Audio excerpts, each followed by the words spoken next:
Et je dois dire que quand je vois des enfants figés devant un écran de télévision, j'ai une impression horrible de gens qui ont une addiction. C'est exactement comme une addiction à l'opium. Philosophiquement, vous êtes individualiste alors, Oui, mais par nécessité. par nécessité, mais après tout, même si on est non individualiste, si on s'intéresse à la société, mais quelle est la valeur d'une société composée d'individus nuls?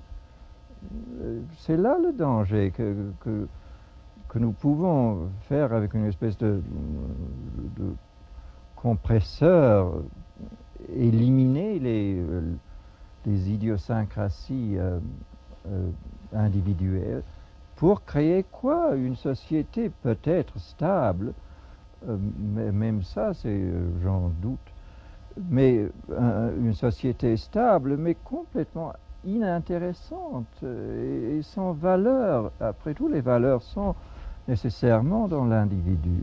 Vous avez fait une critique assez sévère de la télévision comme moyen de communication et de nivellement justement des personnes. Est-ce que vous croyez que ce moyen de communication contribue à baisser, disons, le niveau de liberté ou d'individualisme?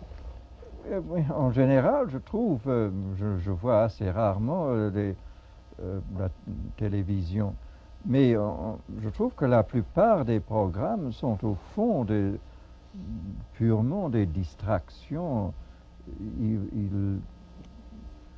Ils font que les gens ne font pas attention, ne fassent pas attention aux choses importantes, mais seulement à ces espèces de fictions assez idiotes. Quand vous avez publié en 1931 Le meilleur des mondes, c'était une utopie et cette utopie-là était très sombre. On vous a sûrement dit que vous étiez un pessimiste, un prophète pessimiste. Est-ce que vous l'êtes encore? Mais malheureusement, dans Le meilleur des mondes, j'ai parlé de ce monde futur, mais dans un avenir assez reculé. Je l'ai reculé à 5 ou 6 siècles. Mais la chose assez inquiétante, c'est que en 30 ans, en moins de 30 ans, un assez grand nombre de ces prévisions se sont réalisées et que on voit que le progrès, disons le progrès entre guillemets, est beaucoup plus rapide qu'on ne pense et qu'il y a véritablement des dangers, que la technologie et l'organisation, la surorganisation tendent à créer mécaniquement, automatiquement, une espèce de nid de termites parmi les hommes.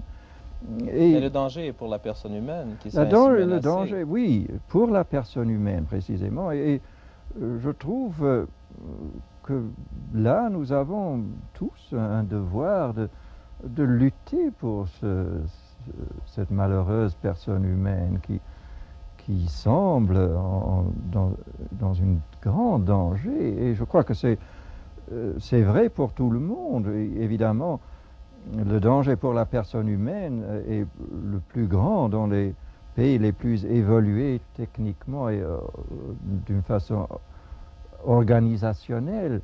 Mais disons que les États-Unis sont en 15 ans en avance de l'Europe, mais que l'Europe va les attraper bien vite avec le développement qui se fait actuellement. Et ce n'est pas une question d'Amérique, c'est une question tout simplement de la civilisation technique, urbaine, industrielle qui nous pousse invinciblement cette direction. Et comme Marx a dit, la religion est l'opium du peuple, mais maintenant l'opium est la religion du peuple. Et l'opium télévisionnaire devient une espèce de religion.